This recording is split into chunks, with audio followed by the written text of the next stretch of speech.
So I was watching the FAI Cup final yesterday. Very good. My second team, apart from my beloved English team, Man United, is Bows. You love England. I love them. Bows have had a pretty brutal season now because they were top of the league a few months ago. Yeah. That fell away. They then fell out of European spots, and then they got to this cup final, but if they lost, their rivals, Shelbourne, would go to Europe instead of them. So it was all to play for. Yeah. And unfortunately they lost. St. Pat's, other rivals. So a really bad season for Bows. Is that Damien Duff's St. Pat's? That is Damien Duff's Shelbourne. Oh. Who they've also gone to their Turkish owner, the guy who owns Hull. Yeah. He only bought them last year, and they're trying to buy the club back from him so that they can keep Damien Duff, because apparently he wants to replace him. Oh. That's how much they love Duffer. They don't want money. That's real football, that is. That's a dying breed of football fan. And this is the thing. This is what I noticed watching the cup final. Obviously it's cup final, so everyone's up for it. Yeah. But you do forget when you've watched so much Premier League and you go back and you watch like League of Ireland, football without VAR is insane to watch now. It's so fast paced. Everyone just gets up and gets on with it. One of the goals, I think someone might have been a toe offside. Yeah. No one cared. Even the team who conceded were like, on with the game. It's just so refreshing to see. Well, what are you going to do? There's no going to save your skin this time, you just got to defend. And then this is why I think the League of Ireland, we could be entering a boom period. That was the most attended cup final ever. I think the Aviva was sold out, maybe. Amazing. Sold out. And I think it's a boom period because you've got the fast-paced football with no VAR, which is unbelievable to watch. Mm-hmm. And then also, the fans are slowly like morphing into the kind of Southern American flares, bouncing, fire everywhere fans. It was like watching when you see a clip of like a Boca Juniors game with just fire everywhere and smoke. I saw those clips. It was unreal. So everyone get on board next season. The League of Ireland is where it's at. Every get on board with us, and maybe we'll buy a team, Will. Exactly. That's the move, yeah. Once the podcast money comes in, we said we'd go straight back in the show. It will, in a sense, when we buy a team. Yeah. We'll set up a new Patreon tier with maybe we'll crowdfund us club to buy owner, part owner. Yeah, we'll buy Waterford or something. Yeah, somewhere close, Yeah. That'd be ideal. And then easy. So there it is, new goal for the pod. Get on board and we'll buy Waterford FC. Who had former greats like Bobby Charlton. Yeah. There's a tidbit for you. Yeah, and probably John O'Shea. Honestly, that is nonsense. Nonsense. All nonsense. They say many, many garbage things. You don't know what you're going to get. Melodrama upon melodrama. This is a Shameful, disgraceful piece of nonsense. He was miles off it yesterday. You'll learn a lot more if you listen rather than talk all Plenty the of time. airtime, no problem. Hello, everybody, and welcome to a No Nonsense podcast with Carl and Will. Thank God for Chelsea, Will. Yeah. Who'd have thunk it? Who'd have thunk I'd say that at this early on in the season? We've entered a new phase of Chelsea now, from disaster team full of 50 players you've never heard of to now pretty entertaining, because there's a lot of good players in the team, but they also don't know how to defend together yet. Oh yeah, they don't know how to defend, but they know how to spoil a party for sure. Yeah, they live for it. They have no sides in this. They just want to tear people down. They always have. We talked about this before, like stuff that's like ingrained in clubs, or rivalries. They just bogey teams they just can't get over. Chelsea just have this innate thing of like, let's fuck this up for people. Oh, Tottenham are going great. What if they lost at home terribly? Oh, City, they're the best team in the world. Watch this. It's just, and no reason to do that. They can't beat the small teams, but they've done actually quite well against the good teams. They drew with Arsenal as well, of course. Yeah. I think they lost Liverpool, but they were very good against Liverpool. It was a close game, And then they get like outplayed with Nottingham Forest or something like that. It's because it's done the spoil for nothing first, you know. Yeah. Was this what it was like? What Spurs were like under Poch, where they would beat the big teams? Under Poch, Tottenham I don't think spoiled many parties. I think they were just like kind of a young, up and coming team. You know, we're going to win it all kind of thing. Whereas this Chelsea team is like, say, a collection of players that you mightn't even recognise. Like there was a penalty. Yeah. Sorry, there was a penalty in that game, and I was watching that game on silent on my phone, and I could not tell you who it was that was fouled in the box. I knew Diaz kept flying in, but I was looking at the player. I was like, I've never seen that man. You've never seen Broha before. I knew. Then when I clicked with you, it was Broha. But I was like, if at first I was like, is this a new guy? Is this another new Chelsea player? He never plays. I think he's quite young as well. Like when you have Nicholas Jackson, who scored his best goal all week, I think people would fair to say that. Of his 4 he scored this week, that was the best one. Anticipated his right foot, left foot in the goal, past Ederson, a great finish. But yeah, Broha coming on, I thought it's one of those things. If you're not following the club, it's like I didn't know he was still there. You know, I thought he was on loan maybe, or he was sold. But yeah, Broha comes on and wins that penalty. 2 soft penalties, which I guess is consistent. Is that fair? I don't think there was too much in that game that you'd be like, this is a joke. It was more so like, okay, well, yeah, that is how it goes now. Yeah. The first penalty on Haaland was just a bit of grabbing and pulling, and then when Haaland couldn't get the ball, it just fell over. I mean, Cucurella was what, 5'6", 5'7"? Yeah, it looked ridiculous. It really did feel like, because that is given a few times now, but I think you do have to take into consideration the wider context of there's no way that small man could possibly pull down this larger man here. But you know, I think it is. What's right? that? It's psychological, right? If that's Thiago Silva on Erling Haaland, it's like, well, he doesn't need to kind of pull him down. You know, he's a big guy. He doesn't need to pull him down. He can just use the body, put it on the way. Because it wasn't given initially. You went up to VAR. They saw little Cucurella. It's like, he's fighting for his life. Of course he pulled him down. That's true. There's nothing else he could have done. There's no way he's going to just like stand in front of Haaland and you know, shatter him off the ball, you know, or just like, you know, guide him off the ball. He had to pull him down. Yeah.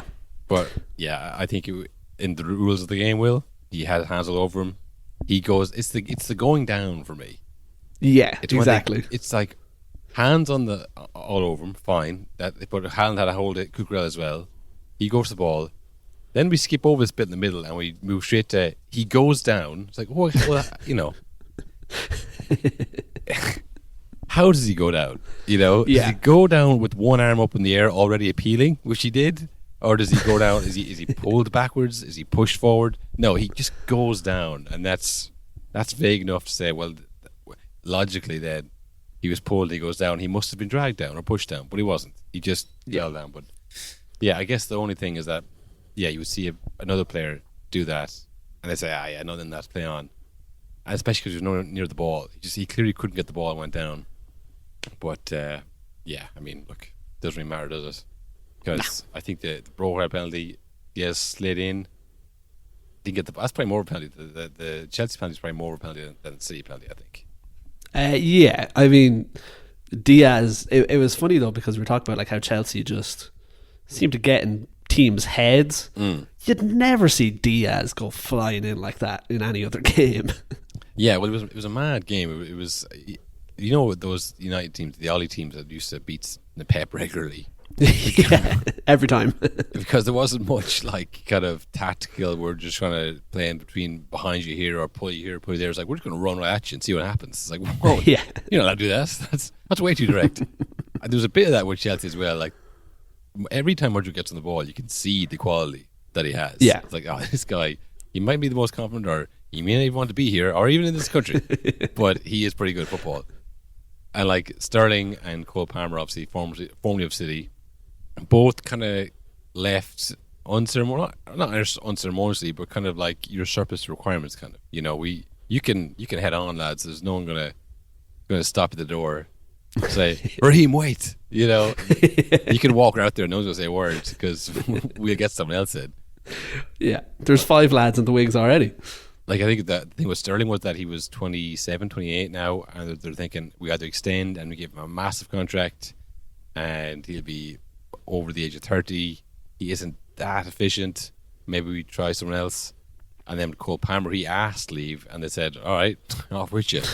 Yeah.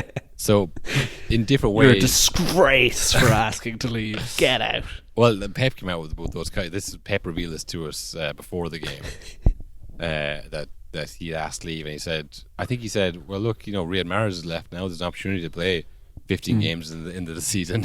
He went, "No, thanks." Well, fine, leave. I don't give a shit, Yeah, great guy though. Great guy. Hope he's doing well. Don't worry, he is now. Yeah, but like that is the type of thing.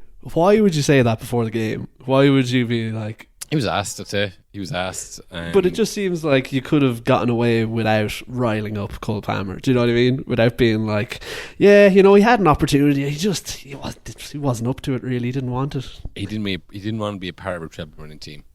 When you take it all away, he didn't want to do the work to be a champion like all the rest of these players. But I mean, it's true. I think the Riyad Mahrez role is not for everyone. No.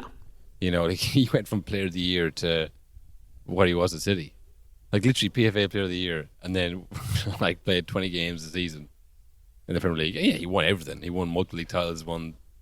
Literally won the treble. But you're never going to put him in the bracket of one of the best players in the Premier League, which talent-wise definitely was up there. But if he had gone to a team where he was playing all the time, I think people put Jamie Vardy ahead of Riyad Mahrez in their all-time rankings of Premier League players, which is crazy, really, considering the age that Jamie Vardy started at and the ability that Riyad Mahrez has. But I think that's probably not even a debate, really, is it? No, yeah, you always see Vardy in the top 10, top 20 ever, and you never hear a word about Mahrez. And I guess that's just because, he didn't mind that. I don't think he really cared about that. I remember when he went back to Leicester that first time, and he got booed, and he was completely flabbergasted. I have no idea what the rules are. I mean, did I not win the league here? And I went to a better team for more money? I mean, I'm not from Leicester, okay? So I think if you're that kind of player, you don't mind it. But Cole Palmer obviously saw players like that who were better than him and thought, well, if they can only play half the games, then what am I going to play? Yeah. Maybe I should go somewhere that actually need me and want me. So, yeah, of course, Pep said it, and only Pep can. That a kind of a backhanded comment, he's a great player. Doesn't want to be here because I don't know why, but no, fantastic young man. Really talented. He also said he's talented. He wouldn't be at City if he wasn't. As in, we're all talented here. You know what I mean? Yeah. We've got plenty of Cole Palmers. Don't worry. Hey, he's very good. Of course he's good. We're all good here. That's why he's not playing all the time. There's you can read between the lines. Every Pep statement, there's always something that's okay, what's he actually trying to say here? Yeah. But yeah, I mean, it was like I say, I was not expecting Chelsea to save this season. No. To knock him down a peg or two. What's the last time City conceded 4 goals? Oof. Real Madrid in Champions League? Yeah, must have been then. Was it 4 goals? Was it 3-2 that was, I think it was. Yeah. I mean, definitely in the league. Oh, in the league. Probably not since Pep arrived. Honestly. Maybe one of the Liverpool games, the ding-dong back and forth games with them. They always felt like 3-3s or 3-2. 4 is a lot to concede. Yeah. 4, you've lost control of the game. You rarely win by conceding 4 goals. Rarely. And so you rarely lose in that fashion. It's usually someone scores a sweaty goal at the start and then it's a sweaty 90 minutes. It's never 4-4. Just on one more kind of Pep quote, I just saw it there, just literally before we had the start of the show there. Pep hails City's draw with Chelsea as a great advert for the Premier League. Yeah. They are so talented. Yeah, a classic Pep one-liner there. It's a great advert for the league, isn't it? Yeah, I'm so happy about being here in this league. I'm just so happy to advertise for the league. Do their job for them. But I suppose the thing is, for Chelsea, they're still in bottom half, I think. They're down 14th. there. They're in the middle of the table somewhere. City are still top, but they play Liverpool next week. Oh, They draw that game. Arsenal win. Arsenal back top. Done. We're back, baby. Arsenal win league. Who would have thought? It was actually this year.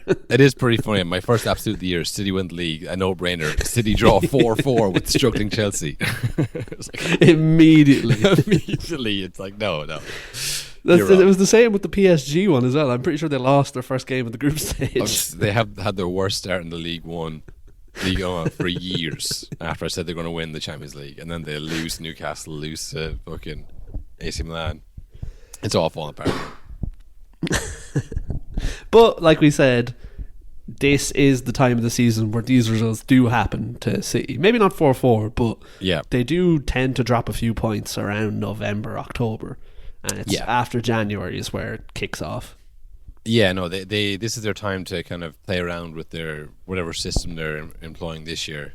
New players. We question, is Haaland fitting into this team? You know, he scored 2 more goals. He's on 12 goals, I think, now in 10 games. He's a goal a game. Nowhere close to last season. He's on a goal a game, so he's on track. But yeah, I mean, I suppose for Chelsea, Will, where do you see them finishing this year? I mean, there's obviously ability there, but the defense, like the Akanji goal, it was like a completely open header from a corner in the first half on the stroke of half time. Like, that's when you really defend. That's when you're like, but the defense is not really. Again, like, they've good players, but not defending as a team. I think that's the issue. Yeah, Where do you I don't know. Because again, like, they got a good result there. They got a good result against Spurs. But both games were just totally out of control. Yeah. Like, even to the point where it felt like, is this even Chelsea's doing? Like, is this because they're good, or what's going on in this game? It doesn't feel like it's something that they can sustain week to week. very based on emotion almost. Yeah, yeah. You know, I feel like the Sterling and Cole Palmer, like, they were definitely out to prove a point. You know. Yeah. Like, I could easily see that game going like 4-0 in the Etihad. Do you know? Oh yeah. Where if it was just like the emotion wasn't there and it was very clinical, I think they would cause problems to that Chelsea defense. But yeah, I don't know. You think eventually Chelsea will figure this out. There's enough good players there to see it out, but I don't know. Just there's bits of it. There's a good attacking talent. The midfield obviously has good players in there. I think you said is good, but it's the defending as a team, not even so much the defenders. You know. Yeah. Because I'll say fucking Reece James, like, if he was fit all the time, he would have ended this right back power rankings debate. Oh yeah, he's about a year and a half ago. Much more complete than all of them. Yeah, I think Kyle Walker is very good and he's experienced and he's gotten better defending as he's gotten older and also kept the pace. But like Reece James is just like way above Trent Alexander-Arnold, like way above, like, you know, just defending, attacking. You know, he was excellent for them there last day. I think when he's fit, that's a huge plus for them. Yeah, but he's just never fit. He's never fit, you know. But I think if he could get a run of games together, and that would be huge for them defending as a team and all that. But yeah, I think they still could make top four. It's not a lot in it, yes. And if they were to, I don't know, maybe they won't make top four. It's hard to know. It's a lot of teams ahead of them. There's a lot of teams ahead of them, but no one's really doing that well. Even like teams like Brighton now, it seems like they've been figured out. They've been struggling. I don't think they've got a clean sheet at all this season. They are struggling, yeah. Newcastle as well, who've like been doing well and like are hyped up. I think they're dropped below Man United now, who were not doing well at all. So it's not like last year where it's like there's 5 teams and they're fired on all cylinders. It seems like every week to week teams wildly change. Like Liverpool nearly losing to Luton last week and then hammering Brentford this week. What the hell does that mean? Yeah, I would have said Brentford are a decent team, you know, but but Liverpool are maybe not near Chelsea now, but also they run quite a bit on emotion as well. Whereas when they're in Anfield, it's a different story, you know. Yeah. So yeah, I think it's up in the air, but there's probably 4 better teams ahead of them this year to make top 4 versus Yeah. Chelsea, unfortunately for them. No, they might. I do think it's looking a lot less grim than it was at the start of the season or last season. No, They're- we're not talking relegation again. No, and now you can see the general idea around the thing now. Yeah. Whereas last year there was nothing. It wasn't. It was literally a collection of names. That was it. Yeah, and you know what? Which is an encouraging sign for Chelsea fans. I haven't heard Todd Bowley's name in weeks. Yeah. No, I haven't even seen his face. Yeah. Which I think was it him or Clear? Is it Clear Lake or Clearwater? I think it's Clear Lake, but it's one of those two. Clear Lake. I'm thinking of Stillwater, the band from Almost Famous, the Yeah, fictional band. So hey, you know what? Maybe you play backup vocals on this one, Todd, because he's been anonymous, and that's probably been best for the whole image of the club. Was like, you know, a joke. It's really helped that he's not around. I haven't heard James Corden make one tactical decision this season. Not one person has been calling for Frank Lampard to come back and save them. So No, yeah, not yet anyway. Well, speaking of the league being just kind of open and mad results, crazy results, Tottenham, well, they get a lot of abuse for being quote unquote spursy. You know, Yeah. being in a position to do well and then throwing it away, bottling it. You know, something Arsenal have been accused of recently as well. You know, and for a long time. But this game they played against Wolves, who are a decent side. You know, don't forget they got a point against City. The other team got points off City this year. Very well coached by Gary O'Neill. But Spurs went ahead 3 minutes into the game. Yep. Maybe too early, Will. Well, as you read my mind. I mean, evidently it was too early. You know, Yeah. I was watching the highlights of this game on Wolves TV, no less.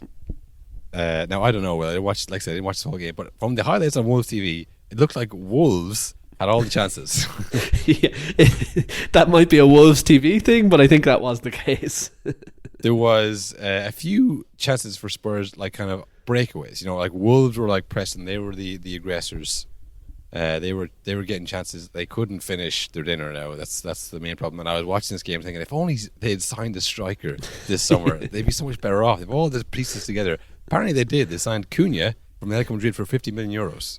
Yep. So A lot of money. They did put the Ruben Neves money to use, but they didn't put it to use well. Will. No. And the goal they scored, the Saliba goal, is a classic goal of a team that doesn't have a striker scoring because it's insanely good and it's not Yeah, planned. yeah. It's just like pure like instinct and ability. He came off the bench and did that. The ball is Yeah, crossed it's- in, right foot and then left foot on the volley. I mean, for me, Will, that is goal this season. I've yet to see a goal better than that, and I don't think I will. But Yeah. the problem is a Wolves player will never win it because it's all online votes, isn't it? And when you say crossed in, the ball was like an outside of foot cross, but it was outside of foot, and he hit the middle of the ball. It was fucking crazy. Yeah, It just- went straight up and dipped and then curved. It was mental looking. Yeah, I mean, like I say, that's not something from the training ground. That's just like two players went, I'm going to do this because I think I can. Yeah. They did. So you can't really plan for that. Now, this is where it becomes Spursy. This is where the accusations of Spurs. That's why they won't beat the accusations, Will, because this kind of shit happens again and again and again. Yeah. That was 90 plus 1, right? Okay, leading the whole game, disappointing, sure, you know, but you never know. Maybe Chelsea will draw with City. You know, you have to be positive about these things. You know, it's in Stamford Tighten Bridge. it up. Look, a Tighten draw it is up. not the worst. Let's not lose this, all right? We're in the 90. We don't know how much more this is going to go on. I think it went on for 99 minutes, in fact. Exactly. So even if they knew that, right, you got 8 minutes left here after celebrations. 8 minutes. Keep it tight. No messing around. Get out of here with the point. Better than none. Yeah. 90 plus 7, Will. Yeah. Spurs lose the ball in midfield and foul. Do they sit in the ball? Do they cause a ruckus? No. They just leave two Wolves players to grab the ball, put it down, play it wide to that man, Saliba. He puts it in. Lamina with like a off the back wall, handball style. Yeah. Puts the ball in the goal with his foot now. But Yeah, and that was it then. I mean, I think this is a good opportunity to play the commentary from Wolves TV, Will. Oh yeah, let's do that. Just push everybody up. Doyle with a clever early pass out to the right hand side. Here comes Sarabia. There are players in the box. Sarabia's through ball. Lemina! Oh! Mario Lemina! Mario Lemina! Mario Lemina! He's surely won the game. There are substitutes running on the pitch. There is pure pandemonium at Molineux. The entire bench is emptied. Would you believe the late drama here? Oh my goodness me! I love this game! I'll tell you what, 10 minutes ago we was... Oh, that's so good. Yeah. So You know loved it. We're loving it there in Molineux. You know the commentary is going to be good when on the commentator says, "Come on, boys," during the attack. It's good. It's like listening to local radio. You know what I mean? But it's on YouTube. It's great. Yeah. So I mean, devastating loss for Spurs. Huge. Not what they needed going into this game. It was looking like things had very quickly unravelled from last week's madness. Yeah. With the injury to Maddison, injury to Van de Ven, the red card for Romero. You needed some kind of a result here. This was, honestly, if they had won this game by scoring in the third minute and kept it tight, I would have said, all right, you know what, Ange's a good manager. You don't believe it? I would have said, no, he is good. Like, if he's actually managed to get a win away from home by defending the whole game after last week's display of, like, high line with 9 men, I would say, you know what, maybe he said, let's look at the percentages here. It's Chelsea. It's Nick Jackson. It's Sterling, you know. Are they going to score against us? I mean, 4 times, no chance. If that third goal had gone in, it was on the edge. You know what I mean? Maybe he was just playing, you know, like high risk, high reward. And then this week he went away to Wolves and went, keep it tight, no messing. Yeah, but he didn't. And maybe he did, but I mean, they certainly on the pitch. You know, once you hear the word Emerson Royale, you know there's a free coming. Like, he should be nowhere near the middle of the pitch. First of all, you know, mess around in there with the big boys. But yeah, that was just a crushing way to lose. And you might think, well, probably his first real test as a Tottenham manager. My first test, yeah. Losing the greatest ever player of this competition the day before the season starts, piece of cake. We lost 2 players to almost season-ending injuries. Don't worry about it. Well, I mean, there's a debate for us, Will. The greatest player in the history of the competition. Has anyone ever said that? It's a bold claim to make about anyone. Yeah. Because you especially not to be like a fucking football Twitter guy or anything like that. It's a mad claim to make for a player who has never won the competition you're talking about. Yeah, and also you've widened the category there to all players. So you're going from like Henry to say Roy Keane, to like John Terry. Like in terms of longevity of players, like things they've won, like the greatest player is so vague. You know, everybody comes in that category. You could put goalkeepers in there if you want to say. You know, you could say that fucking Van der Sar is over Kane because of, you know, the leadership and all that. Like, you know, like there's nobody who really has an outright claim to that, because you could make an argument for so many players. It's a manager who's like reaching, and he's like, let's throw this red herring out here so people talk about that instead of the loss I just had. Yeah, very Mourinho-esque. He would love doing that back in the day. Of as soon as there was some kind of loss that was maybe on him. Yeah, I'm going to say the wildest thing you've ever heard. Like when he said, what was it he said about Solskjaer starving his children or something?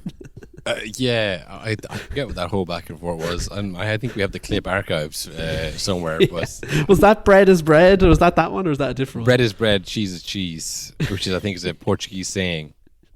And then I think Solskjaer said, well, my kid wouldn't get any bread for like that.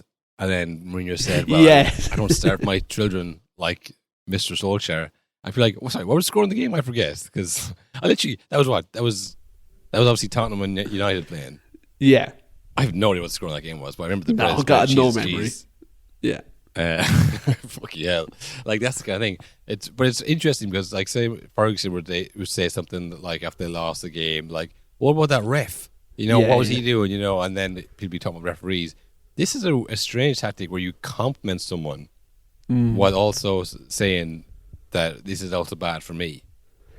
And do you want to be putting it out there that our club sold the greatest player in the history of the competition because he didn't want to be here anymore? Surely that's someone you'd want to keep there.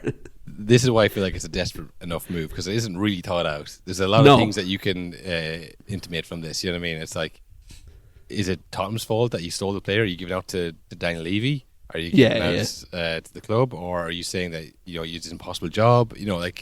It's a wild thing to say without really thinking of the consequences, I think. Yeah. It's funny because it was his first test, and that question was another of his first tests in the press conference. Yeah. Well, that's it. The first tough press conference you've had, really. I mean, last week he got out of this based on the way Arteta and Ten Hag have been giving out about referees. He knew all he had to do was say the ref did a good job, and people were like, "Wow, this guy is classy." Nice." Classy move. Emoji. Yeah. But this one, I mean, there's no getting away from this. This is the history of the Tottenham, Yeah. Up by 1 and then concede 2 in the last 5 minutes and lose. That is what they're trying to get away from their entire history. Yeah, and I mean, I'm nearly sure this exact thing happened in a game at the tail end of last season as well. Because I remember we played a clip of one of the Spurs fan TVs. Yeah. Where I think was it the game where Richarlison, when he celebrated, got the yellow card, and then was it Liverpool scored immediately after or something like that? Oh, yeah. These things have been happening in extra time for a long time. Yeah, well, this is when these things do happen, because it was a strange reaction from Wolves. I guess they've been going at it all game. They felt that they were the better team, they had the chances. They get the equaliser, and it's like complete, just ball from the blue. Yeah. The reaction isn't fuck, we've actually got a draw from this team. They went, I bet we can get another one. And they and they pushed everyone forward, and in a different reality, they lose the ball and Tottenham around the other end and they get the winner. Because it was every push forward. So that's when you can see those goals, when they just decide, we're going to push all 11 men into your box and have you absolutely scrambling. So it is tough to defend. I'm not saying that it was an easy goal to defend. It was a really good goal. Both the goals were, but it's the context of it being Tottenham Hotspur is the problem. Yeah. That's the only issue. And not good as well, having that happen right before an international break. Now, you suppose you could look at it two ways. Of one is, okay, you can reconvene over the break, get your head back together, lads. But really what it does is the whole unbeaten run and everything, I think that's a distant memory now. And your thoughts of this season now are, it's all falling apart. Yeah, I did see a very a well put together but very mean compilation of Spurs unbeaten run so far, and all the goals they scored and all the celebrations and pictures of clips of Ange smiling and all that. And then it was October champions 2023 or something like that. Yeah. I forget exactly what, but it was basically the sentiment was they won the league in October. Look, this is their highlights of the year. They won the league, Yeah.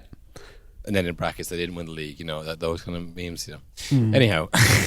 Now, I will say, this is what Ange warned us about. He's been saying this from day one. Enjoy it while it lasts, boys. Yeah, I hope they did enjoy that, because that's what it's for, And we know a couple of Spurs fans, and they have enjoyed it. Yeah, that's true. So, I mean, win-win, really, I mean, they've had periods of this before, and they probably didn't enjoy it, because they're waiting for them to make fun of them. Yeah. Whereas now, I mean, if they take the Ange approach, they'll just go, yeah, whatever, Yeah, there was a few weeks where we were winning. Yeah, all right, I guess we're not winning anymore. I mean, the odds are you're not a City fan, so you're not winning either. Yeah, exactly. Yeah, the last thing to say about that game, it reminded me now of a real skill school affair. The goal score, some of the skills in the game, it just reminded me of the Soccer AM segment, skill school, or no, showboat, not skill school, showboat, yeah. So many nutmegs in that game, and the Kulusevski goal, he just spun the ball around his back on the ground. It was, yeah. It is mad that the whole showboat segment on Sky is now essentially TikTok. That's all TikTok is. Yes, it happens slowly over time, where the showboat and Third Eye was one where they catch stuff in the crowd That all migrated to Facebook first, and then it would then on to football Twitter. Like there was a small period crossover where I would see it on Twitter, and then I would watch Soccer AM put up the same stuff, and I'm like, oh, we've reached the point here where I've seen this already. You know, it's not as funny anymore. It's not as cool. But I think the Soccer AM was just, it got replaced by the internet. Yeah, exactly. You can't compete. It's instant now. Even the interviews. Yeah. You know, like you wouldn't see interview people as much, or you don't have to see it on TV. Whereas then it was people were doing interviews all the fucking time, and you could see the funniest clips from the interview on, like, so everything that Soccer AM did was like replaced by social media.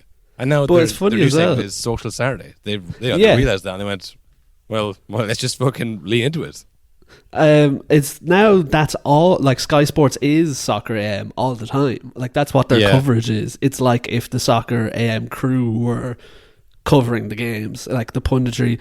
I saw a clip the other day of Mika Richards and Sturridge the dream being team quizzed, and it's like, what is going on?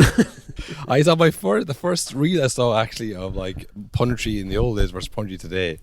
And the first bit is like a takeoff of like Alan Hansen on Match of the Day, and then the next one is like somebody doing a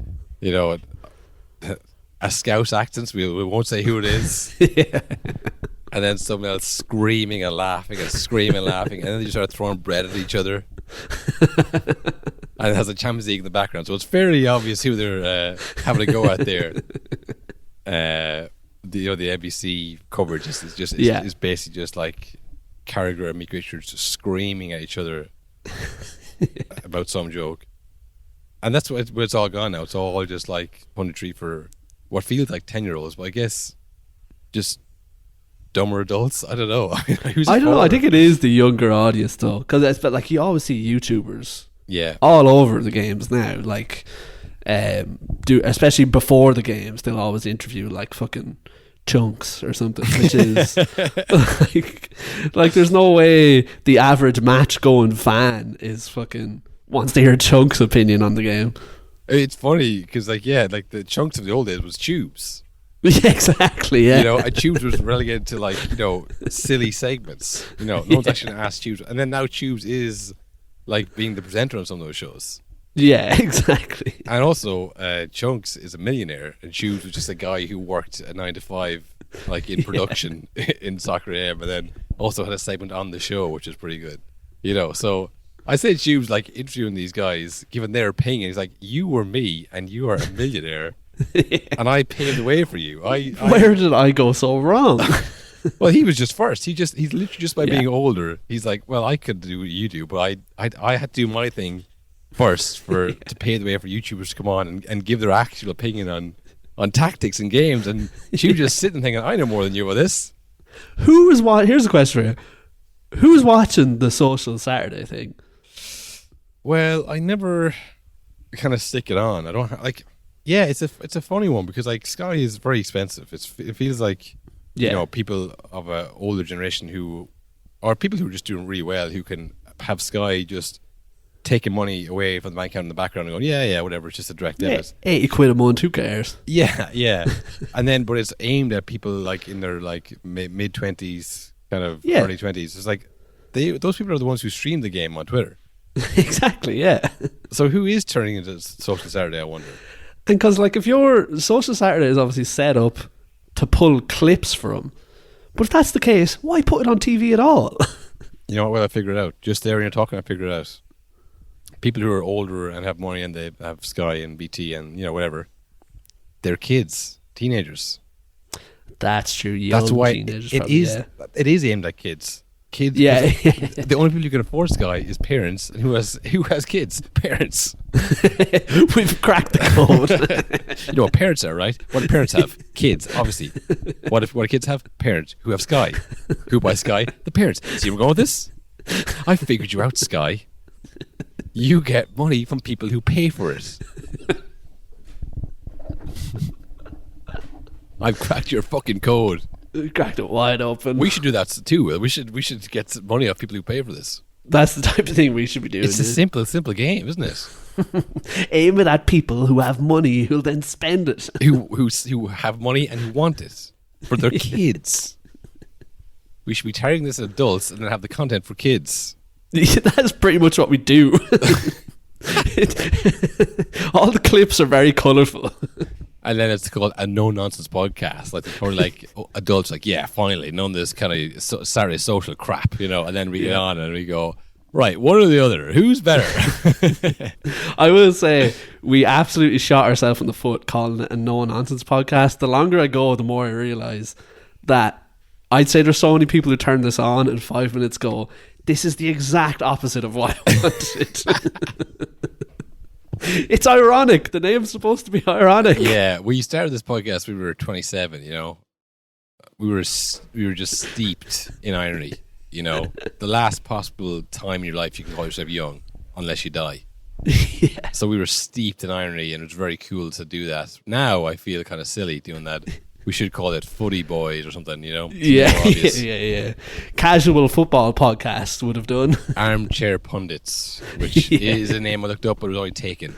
Well, remember in the list, we found the list of potential names, and one of them was unplayable. That's definitely what we should have called it. Yeah, that was pretty good. But again, that's also ironic, you know? Yeah, that's true. So I think people are very literal nowadays. They might look at it and go, unplayable. Well, I guess I won't play it, you know? Yeah, because they're not even looking for a title. They're just being shown what the SEO works with. Yeah, they're showing Man United, Old Trafford, Mudrick. You know, that's what the kids want to see. Yeah, 10,000 downloads. Speaking of us being a pretty bad podcast, on to the new segment, one or the other. Choose your fighter. Woo! Do we have music for this? I don't think so. Yeah, I'm still working on the music. I'm thinking of putting like people debating a lot in it. Yeah. I don't know, maybe not. I'm still working on it. We'll find something. So we posted there on our Saturday social, literally on Saturday socials. We posted a graphic of Suarez, Sturridge, and Sterling, and their stats from the 13-14 Premier League season. Yep. Oh well, from the whole season. All that the stats are encompassing all their games in the Cup and Champions League, and then underneath we had Diego Costa, Eden Hazard, and Oscar. From the 14-15 season, they won the league that year, and Hazard was Player of the Year. So similar in that Suarez was Player of the Year in the previous year. Now I wanted to put Willian in there, instead of Oscar. Yeah. But the issue is two-pronged, right? And if you remember the 13-14 season, Liverpool played in a 4-4-2 diamond with, say, Gerrard at the back, Lucas Levy and Henderson doing the running, and then Sterling played behind the two boys up front. Yeah. So to be matched with that, I had obviously Chelsea played 4-3-3 the next year with Diego Costa up front, Hazard on the left, Willian on the right, and they had Oscar in behind. Yeah. It was like Oscar is kind of more similar to Sterling in that sense, just to kind of match it up. Also, Willian scored 2 goals that year, so I was like, well, that's not a very good poll. Yeah, I mean, look, the two very different sides. You see, that's the thing. Like that Liverpool side was very much like, we have a go, you have a go. We'll score a lot more goals than you do, so we'll win most games. Whereas Chelsea were very solid, and Hazard was the difference. And I mean, that season, people mightn't remember, they played Costa as much as they played Didier Drogba. Yeah, they bought Costa was unbelievable that season. Costa unbelievable, but he played like kind of split shift with Didier Drogba. He played as many games in the league. So they were much more. They weren't as free flowing, you know. So I guess the question is for the fans, and I guess I'll put it to you, Will, as well, is if you could take those 3 players from that season, just time machine, bring them up to this season, and put them into your team today, who would you pick? So I guess for you, Will, for Man United, you're taking out Rashford, Holland, and I guess Anthony. Well, he'd be on the right. I guess be taking out McSauce. He's kind of attacking mid these days. Yeah, Bruno probably. Or Bruno. Okay, well, for the sake of it, we'll say Bruno, even though McTominay is obviously a much better scorer. Yeah, he's in much better form. Much better form. We'll say, okay, you're taking out Bruno, and you're taking out Rashford and Haaland. Rashford or Haaland, or either or. I mean, you can play. Yeah. Yeah, okay, we'll go with that, right? So you got two lads up front and then the guy in behind. Who you putting in? I think I'm taking Super Army Soldiers, SAS, the boys. I think it's SSS. SSS. I got mixed up. The SSS. Just that last S is very important for that one. Yeah, I'm taking triple S. I especially when I went down the route of Super Army Soldiers, I was like, oh, okay, careful, Will. This is careful now. So I remember hating them so much that season out of pure jealousy. I was like, oh my God, they all score so many goals. They're all so entertaining. Yeah. Like Sturridge, it felt like even at the time was as good as Suarez. Like he scored fucking every week. It felt like. I have the numbers here from the graphic. Yeah. 25 goals, 9 assists in 33 games for Sturridge, and then 31 goals, 19 assists from Suarez. That is outrageous numbers. Like for any season. If that do Man City have numbers like that now? No, but I didn't pull them up. But I would imagine the goals conceded as far exceeds what City have ever conceded. Well, that's true. Yeah. So but they needed that. If you're just taking the trio, though. Yeah.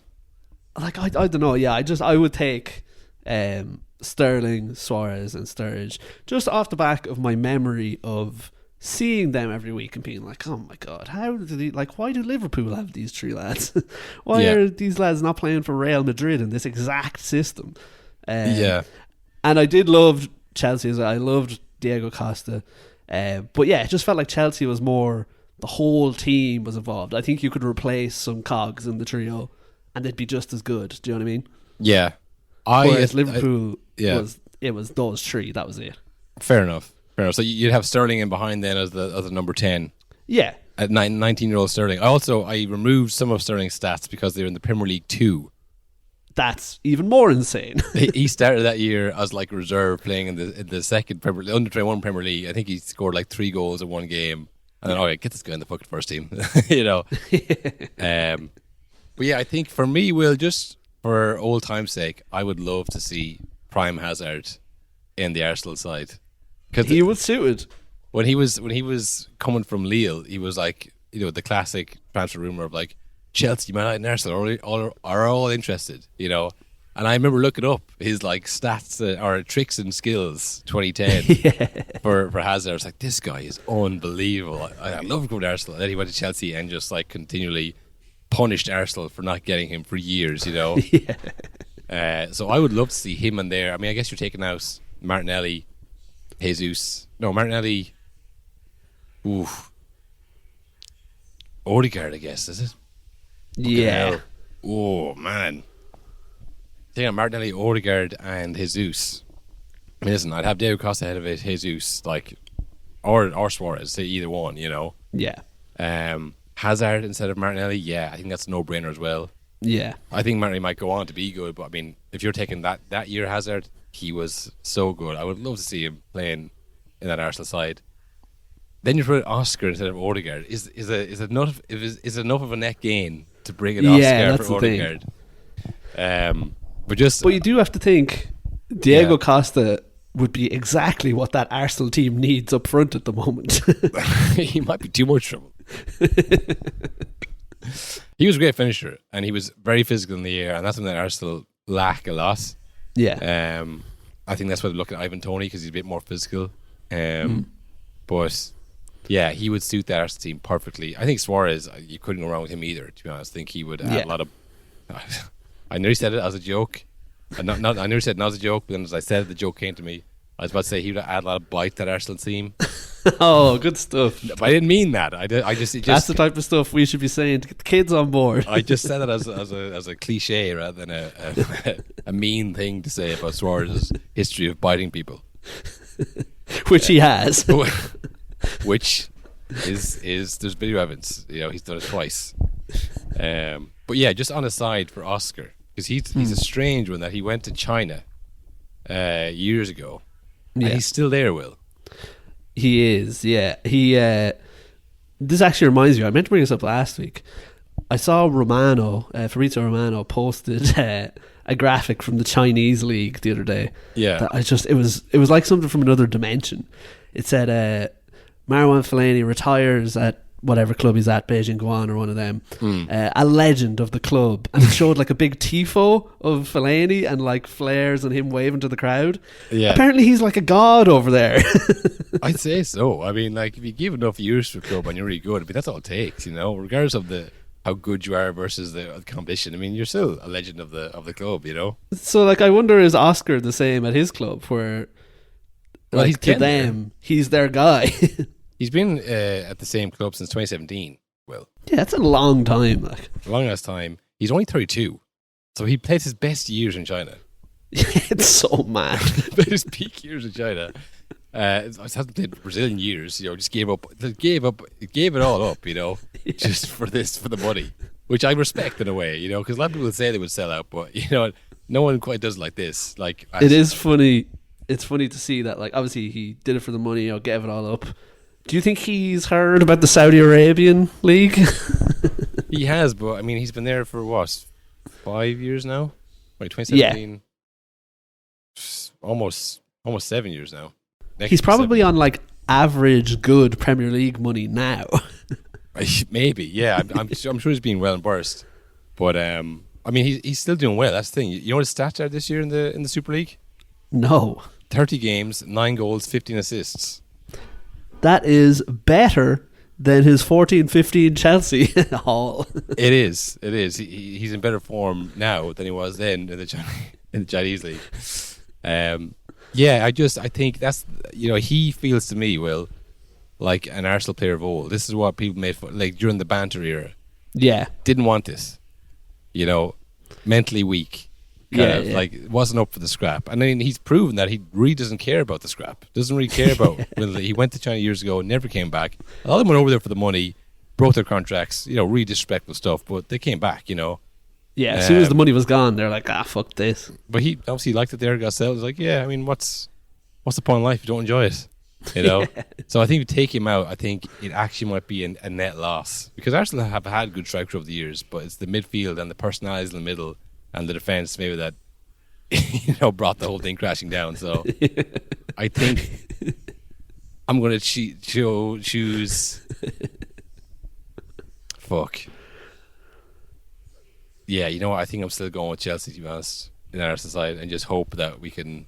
I'd bring Elneny back in, and then he'll bring an Oscar on the bench. Well, there's our opinions. Would you like to hear our fan base's opinions, pretty much? Yeah, go for it. So we had this up on our Instagram, no_nonsense_pod, which is the tag for everything, by the way. Give us a follow. On Twitter and all that. But we had it up as a poll as well. And the vote was very close. Only one vote split who people would rather. 53% said they'd take the Liverpool front three, and 47% said Chelsea. So it was very close. That is close. We posted on Twitter as well, Will. We did. Got no response. We're still growing there. So I saw the last post. Like, there's a few comments on this one, but you know, it was actually the Sean Dyche post. Oh yeah, wrong names only. Yeah. Nevertheless, Will, I think I'm going to stick with my decision despite what the fans think. Yeah. And I suppose it depends on what club you're talking about too, doesn't it? You know. Yeah. I do think as well, probably some people are probably swayed by the numbers in the graphic, because Liverpool's are higher on each player. So I think if you were just like take a first glance, you go, well, obviously them. Well, I was told the streets never forget, Will. The streets do forget, don't mind that. Yeah, well, this is their test, and in my opinion, they failed. No, like testing the streets, a new name for the segment. Two very different sides, three different groups of players, different age brackets, different mentalities. But you know what, Will? One won a championship, one didn't. You know, one got a ring. Yeah. Yeah, look, we've been doing this kind of stuff every week, so give us a follow on the Instagram, on the Twitter, whatever you have, and give your opinions. Usually a poll goes up as well, so even just vote in the poll. But if you could, you know, respond on the posts and give a reason for your answer as well, that'd be great. You know, We've had a little debate here. Maybe one or two things we've missed out on. Yeah. You want to correct us on that? Your opportunities on Instagram and Twitter. Feel free to follow us there, and like I said, we'll be posting that kind of stuff every week, and we'll discuss in the show. So, yeah, if you enjoy that segment, be sure to join in. Now, Will, we have our newest segment. Yeah. Play the music. It's time for Mexican Momento. Hey, is this the bus to Mexico? I love the Mexican people. They have tremendous spirit. Scientists in Mexico pulling back the curtain on what they believe are aliens.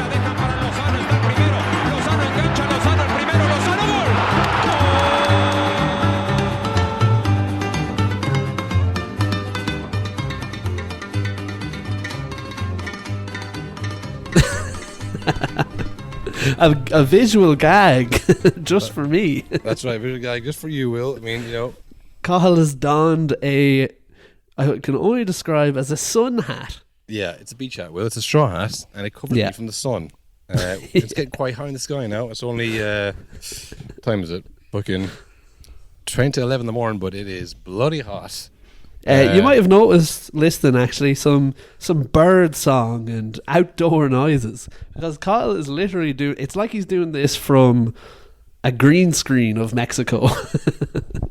Yeah, well, it's the heat is very real. It's 32 degrees. Well, it feels like 36. Never good when it feels like more. So the straw hat is partly for the bit, but also for my health. So I'm going to put this on while we go over the Mexican Momento. Now, last week I spent a lot of time doing the music and thinking about the music. I didn't actually think of the segment. Sad to say, not our worst segment by a long way. It's embarrassing. But I think it could be better all the same. So what I've done, Will, is I've decided I'm going to go into kind of Mexican folklore, football folklore. Have you ever heard of the Cachirules scandal? Never in my life. Well, do you know when we were talking about the World Cup before, we're going through Mexico and their past history? Yeah. And we noticed that they hadn't got past last 16 in like the last, how many tournaments? Just kept last 16. That's as far as they got. Sometimes they wouldn't get past the group, but they wouldn't get further than the past 16. Yeah. Well, there's a curse. Of course. Black magic. It's football, so of course there's a curse involved. Yep. International football especially, always a curse. Yeah. This curse goes all the way back to 1988. Ooh. Yes. Things are much different then, with a lot of black magic around. Do you remember the CONCACAF Under-20 tournament of 1989, Will? 1988. No, jog my memory. Well, essentially what happened, Will, was that FIFA came out and said, just want to make a quick warning that teams really, really shouldn't play overage players for this tournament. Or else. I know everyone knows it's under 20, it's in the name, but just want to remind people not to play overage players, because at the time it was kind of commonplace, especially with teams didn't have this is pre 9/11, Will, you could just travel wherever you want, no passport needed, people just come from country to country, lying about their age, lying about their experience, and football was no different. So apparently it was kind of the done thing that he's 21, 20-ish, who cares, but people were cracking down and said this is kind of making a joke with the sports, especially the underage stuff. People are going to pay attention if it's kind of if the rules don't apply. You need rules for it to be an official kind of a thing. So they came out beforehand and said, listen, I know in the past this has kind of been commonplace, but no more. We're going to really crack down this. Mexico said, all right. Yeah, okay. Will do. Mexico were in CONCACAF, of course. Or not CONCACAF, CONCACAF. CONCACAF. Now they had to qualify first or second in their group, in the qualifying group, to qualify for the 1989 FIFA World Youth Championship. Mm. So they went out and they won the first game 9-0. Second game 2-0. Next game 2-1. Last game 3-0. So like stomped us, absolutely romped home. Which is good, but I mean pretty good for Mexico. They're not the strongest team in the world. So initially eyebrows kind of raised like, whoa, that was a good team. That was a really good team. Like boys to men out there, or boys versus men out there, A lot of beards in this children's team. So then journalist Antonio Moreno from the Mexican public TV network Emisión, he came across, Will, a yearbook, the 1986-1987 yearbook published by the Mexican FA. I see where it's going. Yeah. With the players who were in this qualifying tournament. And he noticed some discrepancies, Will. Particularly in the age. So I guess in 1986-87 they just published it, and then just before 1988 they said, what if we played overage players, And they didn't. There's no proof out there. And they didn't really cover their tracks, So then he posted an article emphasizing the risk of trying to create an advantage over the opponents by including players over the permitted age. In response, the president, Rafael de Cachirules, played down the matter and verbally attacked the reporter. Classic move. That's football, baby. He's a charlatan. He doesn't love his country, and that's sad. That kind of thing. However, he was backed up by fellow Emisión journalist Jose Ramon Fernandez from the show La Misa Hora, who broadcast the news on television. The initial reaction from the FEMEX-FUT was to deny and ignore the accusations, but once the public realised the magnitude of the scandal, many Mexican journalists began to interview the players and to insistently look for their team members' birth certificates. Eventually, the real birth dates of the players, Gerardo Jimenez and Jose Lafuente, both 2 years older than the established limit by the FEMEX-FUT, were found. Forward Jose Luis Mata was also over the age limit by 3 years, and defender Aurelio Rivera was found 4 years over. So this guy's 24 playing against 19-year-olds. Ripping it up. Ripping it up 9-0. And Aurelio Rivera was also the team captain. He later declared that in the interviews that every member of the squad was overage, although such affirmation has not been verified. I think it's a pretty safe bet, though, if he's saying it. Well, he's like, if I'm going down, I'm bringing everybody else down with me. Now, there's a twist in the tail, though, Will. So it seems fairly close and shut here. Not much you can do.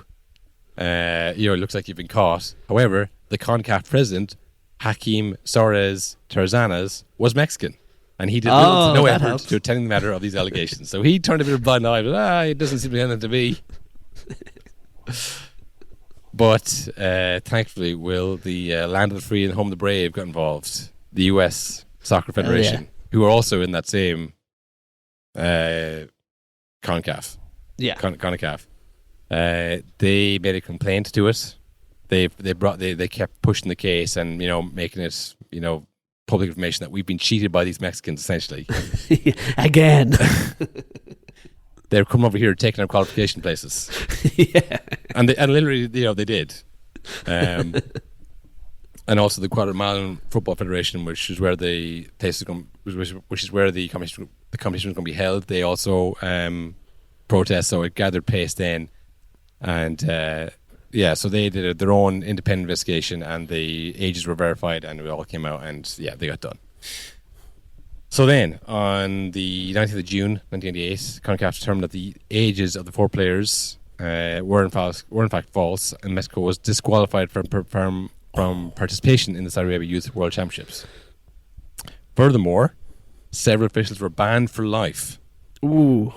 Among them, Jose de Jesus Alvarez Guzman, Rafael Castellanos, Rafael de Castillo, Victor Manuel Gonzalez, Ramon Martinez, Manuel Echeves Martingo, Gerardo Gallegos, Gilberto Morfin Salazar, and Hector Antonio Perez. So that's how deep it went. There's a lot of guys who knew about this. A lot of names. I'd say they were part of the cover-up. I mean, a lot of people got banned for life from this. But also, it didn't stop there. Well, they wanted to send a message that this isn't going to be tolerated. Because, your under-20 team gets banned, and if a couple of pencil pushers in the FA get banned, there's plenty more to place them. Mexico were also disqualified, but also barred all Mexican national teams, including the senior team, from all FIFA-sanctioned international competition for 2 years, retroactive of 25th of April.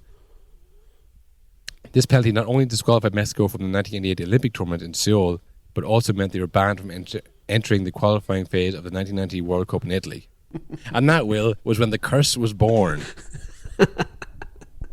After the disqualification, Mexico have never been able to surpass the round of 16 since the return of the tournament in 1994, thus making the 1986 the last time the national team ever reached the quarterfinals, some believing the fourth match is cursed by scandal. Wowee, it all makes sense now. Yeah, it's definitely a curse. Not that the Mexico Football Federation is an absolute disaster and has been since the 80s. Yeah.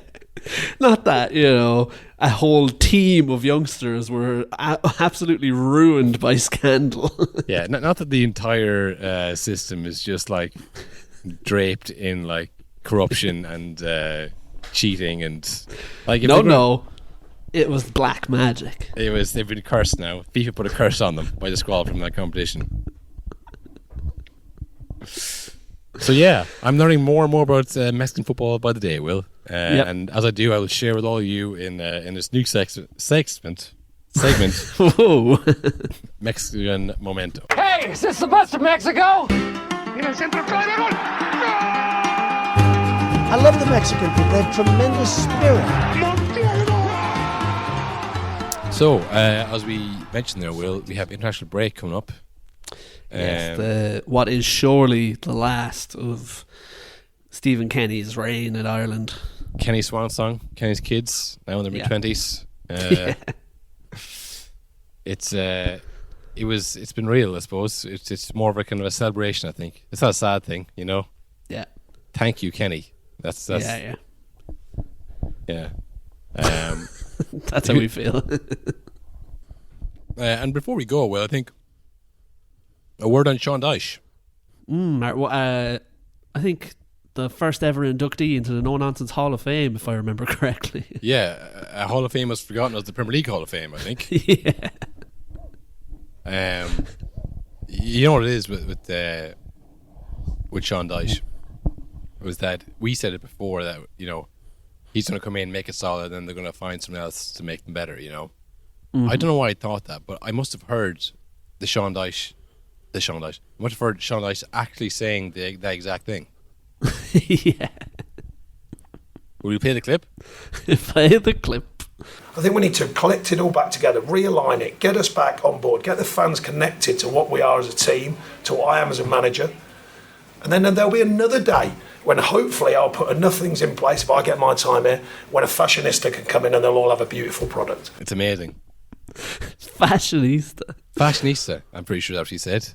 But it is funny because you look at him, and at the start of the season, people were like, "Oh, he doesn't have it. They need to get a new manager." And then they had this kind of weird takeover, and people kind of accepted nothing's happened here. No one's getting sacked. We're just gonna keep plodding along, and we'll readdress in April when it's too late. But you can turn around. You can turn when there's the pressure's on you. It's easier to turn around if you're a decent manager. And I think Dyche might keep them up. Will. It's looking more and more like it every week. And he's also doing it while looking crazier than ever. Did you see his new look? He's growing out the beards, which I'm right. When I grew out the beard, it was during the pandemic. Hope he's okay. That wasn't a good sign. Yeah. Maybe the players are seeing this and going, okay, we actually should start playing well. This guy's going to lose it. For Dyche's sake here. Look at the length of his beard. It's so red. Right, yeah. Things are not going well. We need to start winning games, lads. The master, Sean Dyche, does it again. Psychological warfare on his own players. Look at that. 3-2 winning at Crystal Palace. Honestly, that is nonsense. Nonsense. All nonsense. They say many garbage things. You don't know what you're going to get. This is a shameful, disgraceful piece of nonsense. Because he was miles off it yesterday. You'll learn a lot more if you listen rather than talk all the Plenty of time. time, no problem.